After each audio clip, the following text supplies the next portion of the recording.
Next one on the list is MLI Select. If you have been listening to the show at all for the last 2 years, you've probably heard us talk about this product extensively. It is a product. It is a mortgage product, but it is MLI stands for Mortgage Loan Insurance. It's a product from CMHC that provides some of the best financing in the game. Basically the best, to be honest, 5+ units, anything over 5 units. And what they've done here is it encourages construction and through 3 different methods, through affordability, accessibility, and energy efficiency. And the closer that you build to those standards of those different channels, the more points you get. Those points result in different levels of financing. I've been underwriting a ton of these deals from Halifax to BC, all over Alberta and Ontario, everything from 6 units, 9 units, 22 units kind of thing. It's awesome. So keep doing what you're doing out there, everybody. If you need help, please reach out.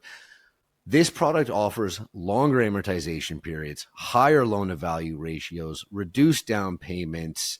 It really is a product that we haven't really seen since kind of like the MERB stuff back in the day, Dan. This is a huge boost for rental housing, and I think doing a good job in slowly closing that missing middle gap that we have, and also the maybe incrementally the housing crisis. Dan, you know a bunch about this product as well. Anything to add to that?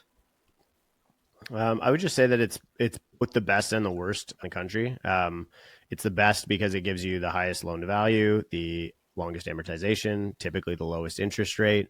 Worst because that means that you pay your property down slower, which is often counterintuitive to the objectives of a real estate investor. And we like to acknowledge that here, that it's a leverage play, right? Like when you're buying, and that's fine if you are bullish on the fact that your property will go up in value, that rents will rise, that, a variety of stars will align for your investment, as you should be if you're going to make, it can be great. If you are not any of those things, then you might not want to touch it because it will be very high risk. So it is reserved for the most excellent of deals. Yeah, for sure. And to be honest, that's why for some people, it's really not worth doing whatsoever. For those that the project lined up for, it is the best way to get things done.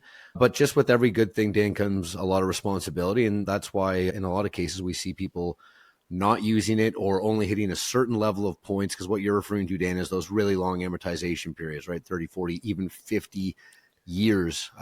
This is the only place where you can get a 50-year mortgage in Canada.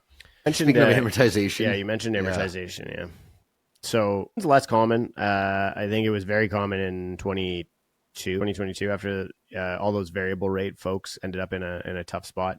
It's called negative amortization. This is when a loan's payments are not large enough to cover the interest and principal due, causing unpaid interest to be added to the loan balance. There are examples of this. If you're buying land and you have something called an reserve, and you're just servicing only debt, your interest is accumulating over a period of time, and then after a 1-year period, you have to actually reap debt out. So that would be a example as well, where something is negative, and it could be strategic to keep cash flow high for a development, for example.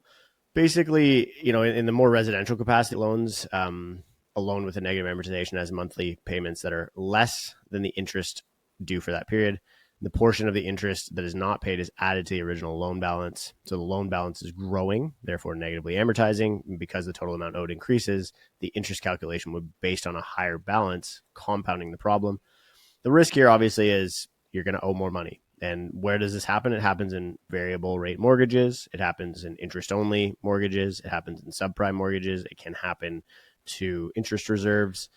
And the consequences obviously would be an increase in debt, the risk of owing more than the property is worth, and the shock of future payment increasing because you're not shrinking the value of the loan, which is, again, to me, one of the primary reasons why we might be compelled to invest in real estate. I would agree with that. This was a hot buzzword, maybe I kind of came on the scene 1.5 years ago, I would say, when this was happening a lot.